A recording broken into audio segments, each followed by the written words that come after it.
பிஸ்மில்லாஹிர் ரஹ்மானிர் ரஹீம். நதிக்கரை ஓரமாக இளைஞர் ஒருவர் அமர்ந்திருந்தார். அவருக்கு அதிக பசியாக இருந்தது. ஆனால் அவரிடம் உண்பதற்கு எதுவுமே இல்லை. நதியை வெறித்து பார்த்தவாறு அவர் அமர்ந்திருக்க அதில் ஆப்பிள் பழம் ஒன்று மிதந்து வந்தது. விறுவிறுவென விரைந்து சென்றார். அதை எடுத்தார், உண்டு முடித்தார்.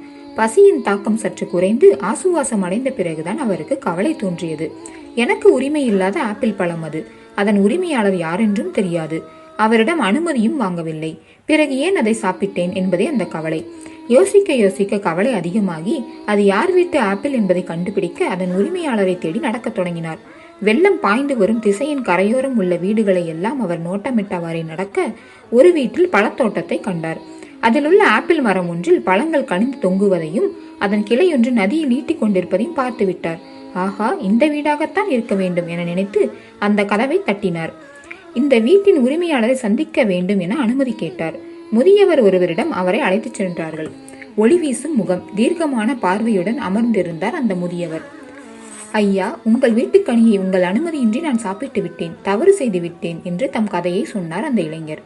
அதற்கு அந்த முதியவர், ஒரு நிபந்தனை, அதை நிறைவேற்றினால் போதும், உன்னை மன்னிப்பேன் என்றார். திருமண வயதில் எனக்கு ஒரு மகள் இருக்கிறாள். ஆனால் அவளது தோற்றம் அழகில்லாதது, பேதை. என்னுடைய இறப்புக்கு பிறகு அவளை யார் கவனித்துக் கொள்ளப் போகிறார்கள் என்ற கவலையில் இருந்தேன். உன்னை பார்த்ததும் அந்த கவலை பறந்துவிட்டது. எனவே அவளை நீ மணமுடிப்பதாக வாக்குறுதி அளித்தால் உனக்கு மன்னிப்பு வழங்குவேன் என்றார்.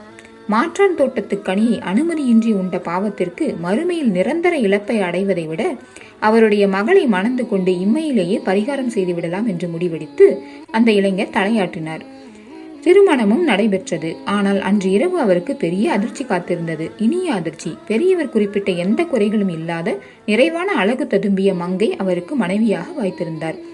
இவர்தாம் பிற்காலத்தில் தம் ஞானத்தால் புகழ்பெற்ற இமாம் அபு ஹனிஃபா அன்-நுஅ்மான் ரஹ்மத்துல்லாஹி அவர்களின் தந்தை தாபித் ரஹ்மத்துல்லாஹி அவர்கள் ஆவார்கள். நிச்சயமாக நாம் அவனுக்கு வழியை காண்பித்தோம்.